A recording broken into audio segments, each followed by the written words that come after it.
It hit me like a physical blow. Life wasn't working, was it? Sleepless nights bled into fractured days, plans shattered like glass underfoot, and every attempt to mend the unbendable left me raw. I was doing everything right, wasn't I? Hustling until my vision blurred, grinding my teeth in my sleep, meditating until my legs ached, journaling until my hand cramped, manifesting until my voice was hoarse, praying until the words felt hollow, planning meticulously. And yet, nothing moved. I'd stare at the indifferent sky, a silent scream building in my chest. Why isn't it working? But then, the harsh, liberating truth crashed down. I'd been trying to bully the universe into submission, my fist clenched tight around control. And the universe, it doesn't negotiate with fists. It answers surrender, a yielding, a release. What you resist, Carl Jung observed, not unkindly, not only persists but grows in size. It was as if he knew. All this time, I'd been bombarding the cosmos with affirmations of my glorious future. But deep down, the terrified voice inside me was shrieking, "I don't have it! I'm not enough! I'm terrified!" And guess what? The world, that unblinking mirror, listens to the raw, unfiltered energy of my fear, not the carefully constructed facade of my words. That's why my Herculean efforts yielded dust, not diamonds. Not because I was lazy, not because I was inherently broken, but because I was trapped in primal survival mode, desperately trying to command forces that were never mine to control in the first place. I don't attract what I want. I attract what I am. And when my entire identity is forged in the crucible of chasing, fixing, solving, my life inevitably becomes a stark reflection of the very gaping emptiness I'm frantically trying to outrun. So what if I whispered a possibility into your ear? The single most powerful move you can make right now is to stop. Stop grasping like a drowning person. Stop pushing against the tide. Stop desperately proving your worth, not fueled by fear, but by unwavering faith. Not born of weakness, but of profound wisdom. Because when the relentless doing finally ceases, the quiet becoming begins. When the cacophony of anxieties finally dies down, the unconscious awakens from its slumber. And when I finally stop clumsily interfering, the delicate machinery of the psyche begins to heal itself. The fragmented shadow begins to integrate, finding its place within the whole, and reality starts gracefully aligning on its own. This isn't the desolate end of my ambition. It's the exhilarating beginning of my surrender. Not giving up, but gloriously giving in to something deeper, something timeless, something that hums with ancient wisdom. Let go, and brace yourself to witness what unfolds. Let's dive in. Chapter 1. Stop chasing. You're blocking yourself. We've been sold a glittering lie, haven't we? That success is the sole province of the relentless chase, that happiness is merely the shimmering mirage at the end of a punishing pursuit, that if we just run faster, push harder, and keep grinding our teeth into dust, eventually, finally, what we desperately crave will magically fall into our trembling hands. But Carl Jung didn't implore us to blindly chase shimmering dreams. He guided us to turn inward, to confront ourselves with the uncomfortable question, why am I chasing this particular phantom in the first place? Because, more often than not, the shimmering prize we're relentlessly pursuing isn't the real desire at all. It's merely a flimsy, brightly colored band-aid hastily slapped over a festering, much deeper wound.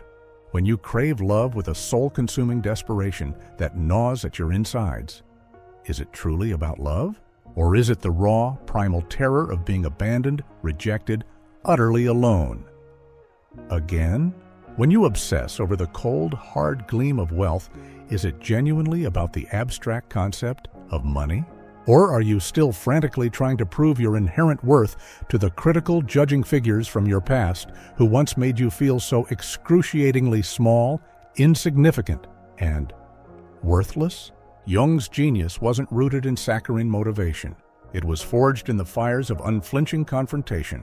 He declared, with unsettling clarity, "Until you make the unconscious conscious, it will direct your life, and you will call it fate."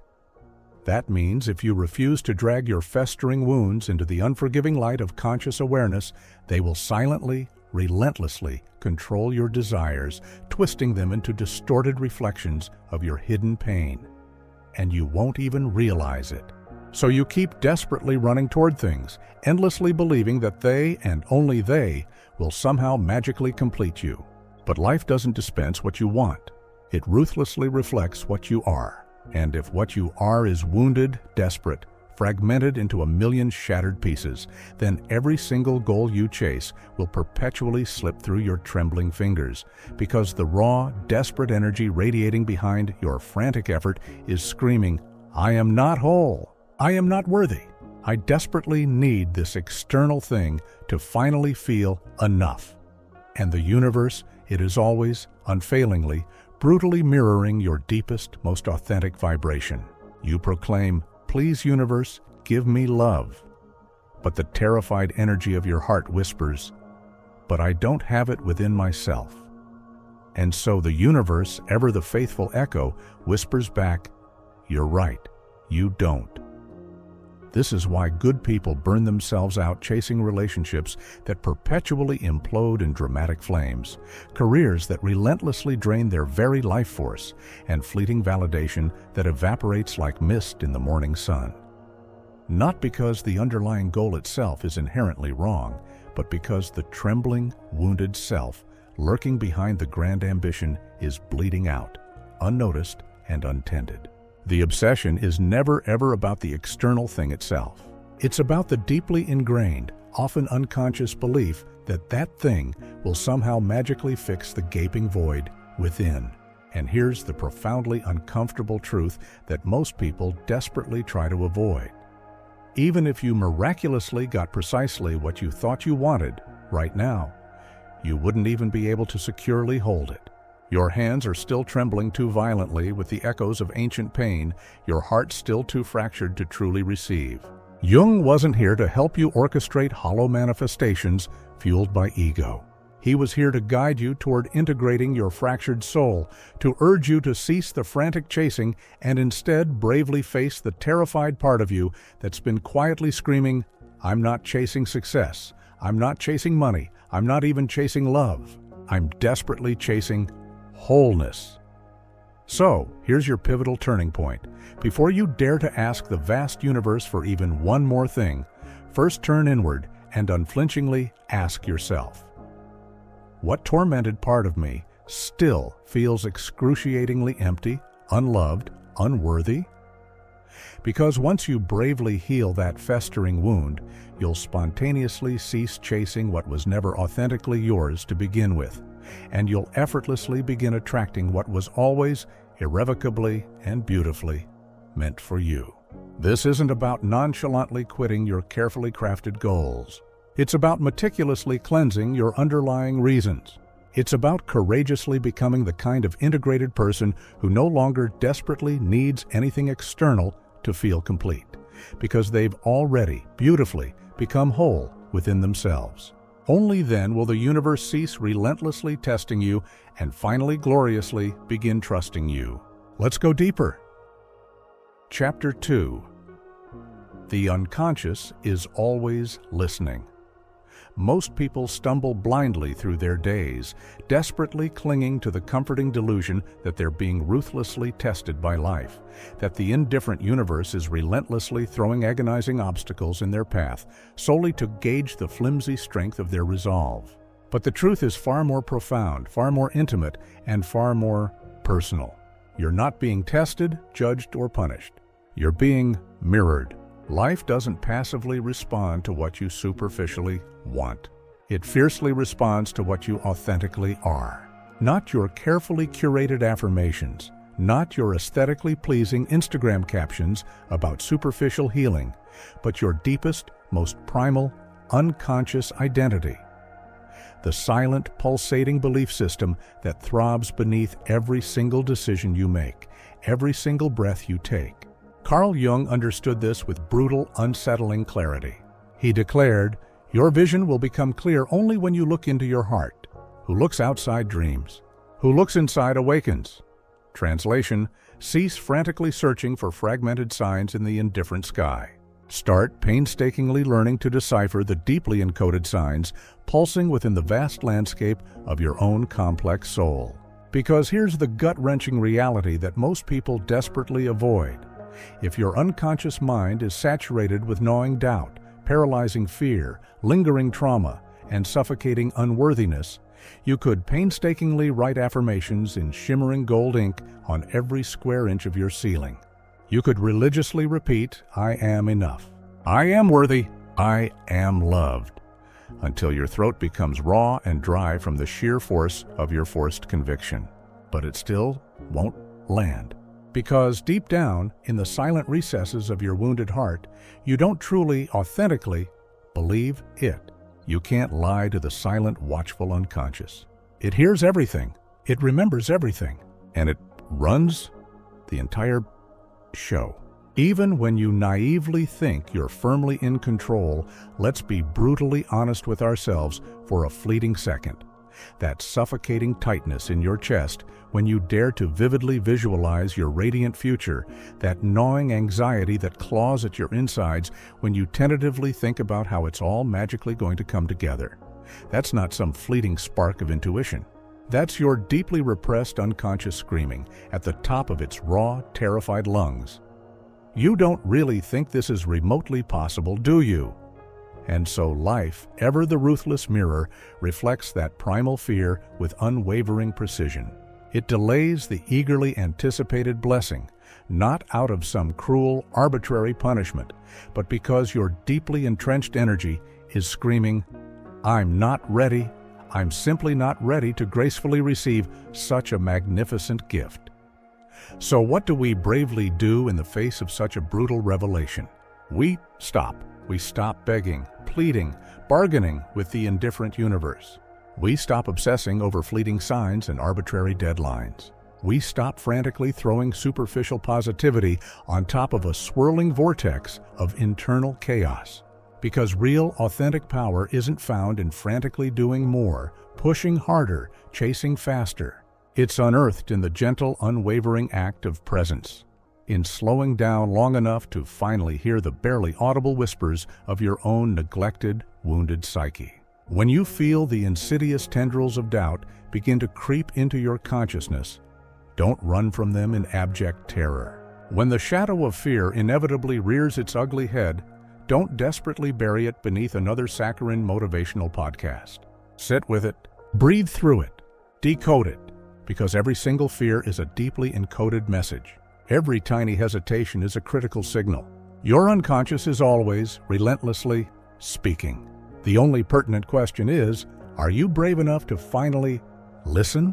And here's the tantalizing twist. When you finally, truly do nothing, when you cease clumsily interfering with the delicate workings of the universe, when you stop frantically trying to force divine timing with your own limited human impatience, that's when the profound, miraculous shift truly begins. That's when your fractured energy finally, gracefully aligns. That's when the deeply resistant unconscious finally ceases its desperate struggle. And that's when the vast, ancient universe finally whispers, now you're gloriously ready.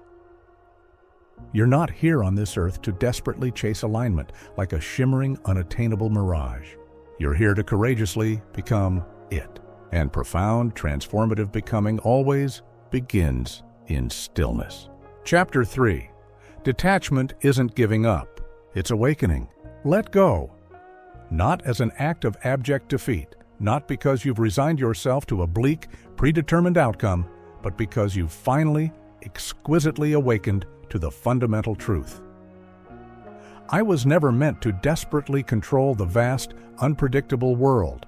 I was meant to courageously understand my own intricate place within it. Detachment isn't about apathy, indifference, or cold resignation. It's not about pretending that nothing inherently matters. It's about bravely reclaiming your precious, finite energy from the draining places it never belonged in the first place. It's the quiet, unwavering confidence that whispers, "I've diligently done what I could, pouring my heart and soul into the effort. Now I gracefully surrender what is fundamentally beyond my control. Carl Jung understood that true, lasting transformation doesn't erupt from the frenzied heat of desperate obsession. It blossoms from the gentle, fertile soil of profound, unwavering surrender. Not passive resignation, but a deep, integrated, almost cellular inner alignment. You can't fake authentic detachment.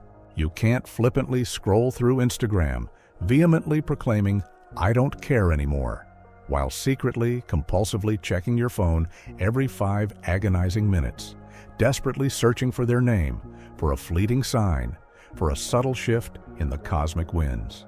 The watchful, ever-present unconscious doesn't passively respond to your hollow, carefully constructed words. It responds to your raw, unfiltered vibration. And if your vibration still screams, "I desperately need this external thing to finally feel gloriously whole, complete, and worthy," then life will relentlessly continue to show you all the subtle, agonizing ways that you are not. Detachment isn't the utter absence of heartfelt desire. It's the courageous absence of desperate dependency. It's the unwavering, deeply rooted inner knowing that whispers, "Even if this particular desire never manifests into tangible form, I am and always will be gloriously enough." And here's the tantalizing paradox that most people stubbornly resist. When your raw, authentic energy finally aligns with that immutable truth, that's when everything miraculously begins to gracefully flow. Not because you frantically forced it into existence, but because you're no longer frantically resisting its natural, inevitable unfolding. Life gracefully bends for those who are already courageously whole, not for those desperately begging to be completed by external forces. So if you're caught in the throes of excruciating pain right now, if you're hopelessly entangled in that invisible, suffocating web of relentless waiting, frenzied obsessing, and desperate hoping, pause. But not to numbly distract yourself with fleeting pleasures. Pause to bravely ask, what vulnerable part of me still clings to the limiting belief that this one external thing will magically fix everything that feels broken, empty, and unloved within me? The fragile part of you that's desperately waiting for romantic love, for glowing validation, for shimmering success. That part doesn't fundamentally need fixing. It needs patient, unwavering witnessing. Not by the indifferent world, not by your callous ex, not even by your flawed parents, but by you, by you, by you. Because the very instant you bravely see yourself clearly, without the suffocating weight of harsh judgment, without the corrosive sting of internalized shame, you spontaneously cease frantically searching outside yourself for validating mirrors, and you miraculously begin becoming your own. And that is where the true, profound, exhilarating shift begins. No more frantic chasing, no more desperate begging, no more relentless proving. Just being fully, unapologetically, powerfully you. Chapter 4. Allow the void. This is where profound, lasting transformation truly happens. After you finally, bravely, let go of the fraying rope, after the exhausting fight, the debilitating obsession, the desperate gripping, the humiliating begging, something utterly unexpected happens. Nothing. No glittering sign, no shimmering reward, no sudden, miraculous intervention, just profound, deafening silence. You wake up, blinking against the harsh light, and the indifferent world outside your window looks exactly, infuriatingly, the same. Your phone doesn't buzz with a long-awaited message. Your heart still aches with a dull, persistent throb. The career-defining opportunity still hasn't magically arrived in your lap. The whispered message you've been desperately clinging to still hasn't materialized in the vast ether. And the insidious voice inside you whispers, its venom laced with gnawing doubt. Was any of that even remotely worth it? Did I foolishly waste my precious time, energy, and soul? This is the treacherous moment that breaks the vast majority of people, because we've been so thoroughly conditioned to believe that if I just bravely let go of what I desperately crave, something miraculously good will instantly, seamlessly replace it. But the vast ancient universe doesn't rigidly adhere to your limited human timeline. It moves with a graceful, almost imperceptible flow, dictated by profound energetic alignment. And before it deigns to give you precisely what you so ardently asked for, it subtly checks to see who you've courageously become without it. So here you are, teetering precariously on the edge of the void, a terrifying space that feels like crushing nothingness, but in reality holds the vast potential of everything. This is the haunting in-between, the liminal space where your antiquated self has courageously died, but your resplendent new self has yet to be born. And that ambiguous space feels viscerally terrifying because there's no reassuring map to follow, no tangible proof to cling to, no external feedback to confirm that you're remotely on the right path. Just you and your relentless thoughts, and the deafening quiet that demands you to trust something you can't yet see, feel, or touch. Carl Jung eloquently termed this ambiguous space the creative void. He wisely observed, "In all chaos there is a cosmos. In all disorder, a secret order." That means that what outwardly looks like utter stagnation and devastating nothingness is actually a frenzied period of deep, transformative internal reorganization happening beneath the surface. Your soul isn't passively on pause. It's actively under profound construction. Your deeply entrenched unconscious is undergoing a delicate process of rewiring. Ancient festering wounds are courageously detaching from your tender heart. Resilient new beliefs are slowly, steadily anchoring. Your traumatized nervous system is painstakingly adapting to gracefully receive the very thing you used to desperately beg for from the indifferent universe. But here's the insidious trap that most people blindly fall into. Because you can't visibly see any of this profound transformation happening, your manipulative ego will cleverly trick you into believing that all of your tireless efforts have been fruitless and that this whole process simply isn't working. And if you foolishly believe that venomous lie, you'll almost certainly succumb to devastating self-sabotage. You'll impulsively revert to your frantic old habits and start desperately chasing again. And in doing so, you'll inadvertently block everything beautiful that was quietly, steadily forming behind the scenes, just out of reach of your limited perception. The void isn't a cruel punishment. It's a sacred purification. It ruthlessly strips away everything flimsy and superficial that you were desperately depending on to survive. The hollow external validation, the suffocating illusion of control, the destructive addiction to predetermined outcomes, until the only authentic thing that's left standing is your bare, naked, unvarnished truth. And when you finally, bravely, reach that profound place where you courageously stop chasing external validation and start courageously becoming the truest, most radiant version of yourself, the indifferent universe finally listens, because raw, unadulterated energy never ever lies. You can frantically post meticulously curated vision boards, religiously recite hollow affirmations, and tirelessly chant ancient mantras all day long.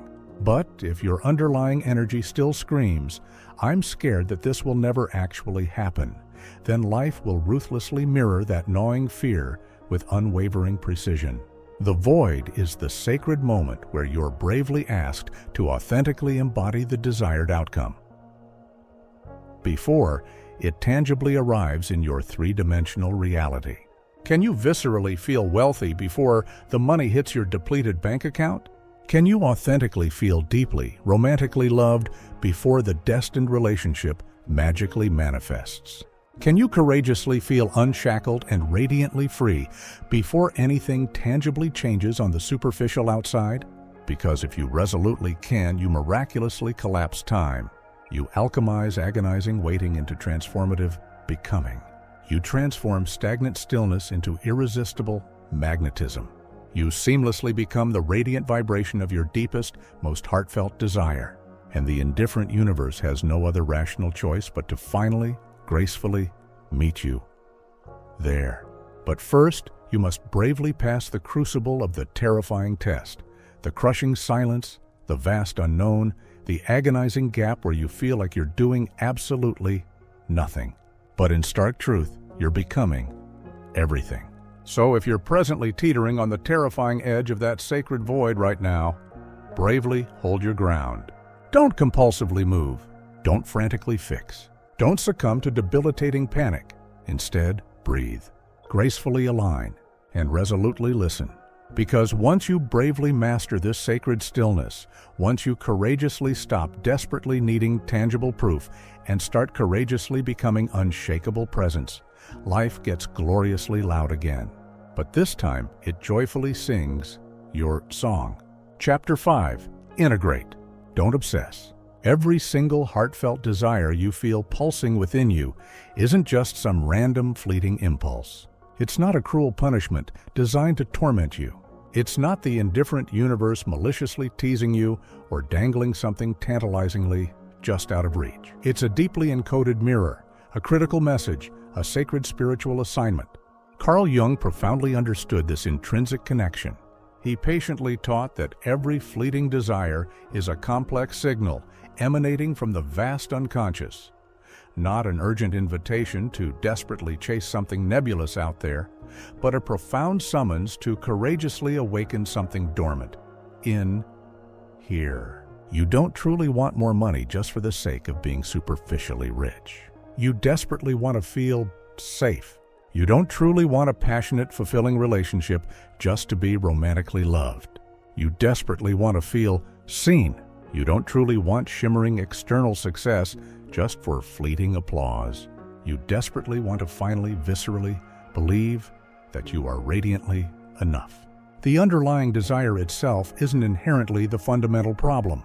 The deeply entrenched, often unconscious attachment lurking beneath its surface is. And this is where most people, unfortunately, get hopelessly stuck. They impulsively obsess. They tragically mistake their gnawing yearning for frenzied action. They compulsively check their phones 20 agonizing times a day, desperately searching for crumbs of validation. They exhaustively reread old text conversations, desperately seeking hidden meanings. They relentlessly overanalyze every delay, every silence, every subtle shift in the ethereal energy. And they pathetically call it manifestation. But Carl Jung's transformative life work, especially the profound process of individuation, patiently taught us something startlingly different. The ultimate goal isn't to become unnaturally perfect. It's to courageously become gloriously whole. And profound wholeness doesn't spring from relentlessly obsessing over what you desperately lack. It gracefully arises from diligently integrating what you've stubbornly disowned. Your radiant light, your treacherous shadow, your inherent power, your gnawing insecurity, your deepest, most authentic truth, even the terrifying parts of yourself that you've long been deeply ashamed to look at. Because when you bravely, authentically hold both your inherent strength and your visceral struggle, you spontaneously stop desperately needing life to magically fill you. You miraculously become full on your own. Let this profound truth deeply land. You don't magically attract what you desperately obsess over. You gracefully attract what you've courageously made peace with. So the next time you viscerally feel the irresistible pull to frantically chase something external, pause, not out of lazy resignation, but out of empowered mastery. Take a deep cleansing breath, gently close your eyes, and bravely ask yourself, what vulnerable part of me still desperately clings to the limiting belief that this external thing will somehow magically complete me and make me worthy? Because when you intimately realize that you already are vibrantly whole, that you are not fundamentally missing anything, that you are not inherently broken, that you are not inherently behind, something infinitely powerful happens. The debilitating obsession miraculously dissolves, and in its peaceful place gracefully blooms calming clarity and authentic magnetism. You spontaneously stop desperately needing the cold, indifferent world to frantically prove your inherent worth. And ironically, that's when the universe miraculously starts responding to you in a profoundly different way. Because now, your radiant, authentic energy is exclaiming, I'm already I'm already there. That's the profound difference between desperately manifesting from a place of gnawing desperation and gracefully magnetizing from a place of profound integrated alignment. So yes, you could frantically keep grasping at fleeting straws. You could meticulously keep analyzing every shimmering sign. Or you could courageously do the radical revolutionary thing, sit still, do nothing, and bravely allow life to gracefully catch up to the radiant being you've courageously become. Because once the profound internal work is diligently done, you don't fundamentally need to frantically chase after validation. You don't even fundamentally need to patiently ask. You simply bravely allow. You simply gratefully receive. You simply radiantly are. Chapter 6. The ego wants control. The soul wants peace. Let's be brutally honest with each other for a moment, shall we? That relentless part of you that keeps compulsively checking your phone, frantically refreshing your inbox, exhaustively rereading old text conversations, anxiously watching the clock tick by, impatiently asking, why hasn't it magically happened yet? That's not your higher self whispering sweet nothings into your ear. That's your fragile, wounded ego screaming in abject terror. The manipulative ego loathes the unsettling, unknown. It desperately craves reassuring certainty. It desperately needs the flimsy illusion of suffocating control to viscerally feel, even remotely, safe. And if it doesn't irrationally get exactly what it wants precisely when it expects it to, it wildly spirals. It catastrophizes to the extreme. It ruthlessly floods your traumatized nervous system with paralyzing panic, and then cleverly labels it as objective intuition. But that's not genuine intuition gently guiding you along your path. That's your unhealed, gnawing insecurity. That's unhealed, primal fear brazenly dressed up in manipulative urgency. Carl Jung viscerally saw this relentless internal war with crystal clarity. He didn't passively study it from afar. He bravely lived it. And he patiently taught us that the inherent human experience is a relentless, agonizing tension between the fragile ego and the resilient soul. The frantic ego relentlessly demands tangible proof. The wise, compassionate soul gently whispers unwavering truth. The terrified ego screams, I desperately need to fully control this terrifying situation so I don't get brutally hurt. Again. The resilient soul calmly whispers, I've already survived far worse, my dear. Let's learn to gracefully flow. Here's what most people sadly never learn to embrace. The fragile ego relentlessly seeks predetermined outcomes. The radiant soul relentlessly seeks profound, integrated alignment. The terrified ego desperately needs to tangibly know exactly how everything is magically going to happen. The peaceful soul only profoundly needs to viscerally feel that it resolutely will, because the soul inherently operates outside the confines of linear time. It isn't frantically chasing something external because it's bravely, quietly remembering. Carl Jung bravely wrote, "The privilege of a lifetime is to become who you truly are." And here's the startling, transformative plot twist that most people desperately avoid. Who you truly are isn't that frantic, obsessive, terrified version of you that's desperately panicking. It's the radiant version patiently waiting beneath all that. That authentic version of you isn't cowering in fear of deafening silence. It isn't desperately measuring its inherent worth in fleeting text replies, superficial followers, bulging bank balances, or arbitrary timelines.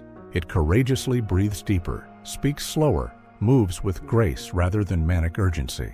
Because it viscerally knows that everything that's truly meant for me will seamlessly arrive. And it will gloriously arrive right on time. Divine time, not my tragically limited human time. But to intimately access that radiant version, the truest you must bravely learn to consciously pause when paralyzing panic violently rises, to deliberately interrupt the destructive pattern, to bravely ask yourself a disarmingly simple yet infinitely powerful question. Is this desperate thought emanating from my fragile, wounded ego or from my radiant, authentic essence? If it feels like mounting pressure, paralyzing anxiety, and suffocating desperation, that's undoubtedly your ego ruthlessly hijacking your thoughts. If it feels like profound peace, calming ease, and gentle surrender, that's undoubtedly your soul bravely leading the way. This definitely doesn't mean you should irrationally stop dreaming big. It specifically means you should boldly stop desperately clinging to fleeting desires. Stop ruthlessly suffocating your nascent manifestations with gnawing fear. Because debilitating desperation is deafeningly noisy. But peaceful alignment is profoundly silent. It doesn't desperately beg for handouts. It doesn't frantically chase ephemeral validation. It simply effortlessly becomes. So, if you're presently caught in the throes of debilitating doubt right now, don't desperately add more cacophonous noise to the chaotic vortex. Don't frantically drown yourself in distractions or vicious self-blame. Gently close your eyes. Deliberately place your tender hand over your resilient heart and bravely ask, what profoundly wise action would the fully healed version of me courageously do right now? Then, just as bravely, do that. Not because it magically guarantees the exact desired outcome, but because it profoundly anchors you in your deepest, most authentic truth. Remember always, you're not here on this vast earth to desperately control everything. You're here to courageously co-create. And you simply cannot authentically co-create from a place of debilitating panic and gnawing fear. You must resolutely choose profound peace, even when it feels unnervingly uncomfortable. Even when there's no easily accessible, tangible proof. Even when your manipulative ego screams that this process still isn't working. Because when you deliberately choose profound peace over relentless pressure, that's when external reality miraculously starts to gently shift. That's when you're no longer just a helpless passenger, blindly stumbling through your own precious life. You courageously become the masterful architect. Profound peace is your unwavering compass. Bravely follow it with reckless abandon, and everything that's truly meant for you will inevitably, gloriously follow you. Chapter 7. Shadow work is manifestation. Work. You can't magically manifest a vibrant, fulfilling life by only superficially loving the artificially pretty, airbrushed parts of yourself. You can't genuinely call in radiant abundance while ruthlessly rejecting the vulnerable version of you that's plagued by gnawing fear, seething anger, deep-seated shame, or paralyzing insecurity. Because the universe doesn't solely passively respond to your carefully crafted superficial goals. It actively responds to your integrated wholeness. And achieving authentic wholeness intrinsically means bravely facing the terrifying parts of yourself that you've been desperately running from your entire life. Carl Jung eloquently named this ubiquitous entity the shadow. Not sinister evil, not cartoonish darkness in the fantastical Hollywood sense, but simply the deeply repressed self. The forgotten parts of you that you ruthlessly buried deep within your subconscious in a desperate attempt to merely survive. The gnawing fear you hastily silenced, the simmering rage you forcefully swallowed, the corrosive guilt you desperately pretended didn't exist. The suffocating unworthiness you cleverly dressed up as frenzied ambition. Most people naively think that superficial manifestation is all about diligently scripting affirmations, meticulously visualizing shimmering images, and artificially raising your vibration to an artificially high frequency. But genuine, lasting, grounded, soul-aligned creation doesn't miraculously spring from fleeting fantasy. It gracefully springs from transformative integration. Let's get brutally, refreshingly real with each other for a fleeting moment, shall we? Every time you obsessively crave passionate, romantic love, it's usually not genuinely about pure love at all. It's about an ancient, festering wound desperately screaming, if someone finally loves me, maybe I'll finally feel radiantly enough. Every time you ruthlessly hustle harder for that cold, hard cash, it's not solely just about superficial ambition. It's about a deeply ingrained, limiting core belief desperately screaming, "I'm not fundamentally safe, secure, or worthy unless I have more, more, more." And here's the insidious trap that most people blindly succumb to. If your painstakingly constructed manifestations are inherently rooted in shadow, in gnawing lack, in debilitating fear, in lingering trauma, and in suffocating unworthiness, then what you frantically create will inevitably, relentlessly reflect that buried pain. You'll magically manifest a romantic partner who predictably triggers your deepest, most excruciating abandonment wound. You'll magically manifest overflowing riches that inexplicably vanish as fast as they come. You'll magically manifest shimmering external success that ultimately feels hollow, unfulfilling, and relentlessly draining. Why is this such a prevalent phenomenon? Because you only tragically attracted those glittering prizes through a deeply fragmented self. This is why Carl Jung's life work is still so profoundly, urgently important in the modern era. He tirelessly taught that we must bravely drag the gnawing unconscious into conscious awareness, because until you courageously do, it ruthlessly controls your entire life, and you naively call it fate. So the genuine, crucial question isn't, how can I magically attract more? It's, what hidden part inside me still irrationally believes that I don't already inherently have enough? That's where genuine shadow work bravely begins. And no, it's not remotely easy. It's acutely uncomfortable. It bravely asks you to consciously stop blaming the indifferent world for all of your tragic misfortunes and instead bravely start looking inward at the darkest, most terrifying corners of your own beautiful soul. To courageously stop desperately pointing fingers at everything that didn't magically happen according to your limited expectations, and bravely start asking, what deeply entrenched part of me simply wasn't genuinely ready to gracefully receive the blessing when it was gently offered. It's fundamentally not about wallowing in debilitating shame or self-flagellation. It's about authentic, fierce ownership of your own messy story. It's about courageously holding sacred space for all of the beautiful, fragmented versions of you, the radiant light and the terrifying darkness, and bravely whispering, you're allowed to vibrantly exist. You're allowed to be authentically seen, and you simply don't have to desperately control me anymore. Because once your shadow is bravely seen, heard, and deeply validated, it no longer desperately needs to operate mischievously in the dark shadows.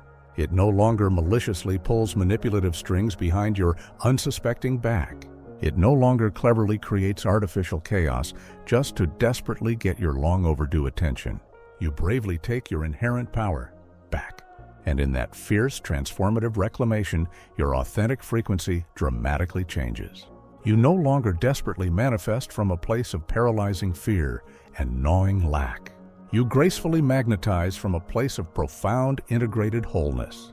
That's not fleeting wishful thinking. That's tangible quantum alignment. That's authentic nervous system safety and regulation. That's you courageously becoming the radiant version of yourself who no longer desperately needs the indifferent world to frantically fix everything that your resilient soul has already quietly, diligently healed. You bravely stop desperately forcing. You bravely start gracefully allowing. You bravely stop desperately proving. You bravely start radiantly radiating. Because now you're not desperately asking the indifferent universe for scraps from a place of suffocating lack. You're authentically becoming a radiant version.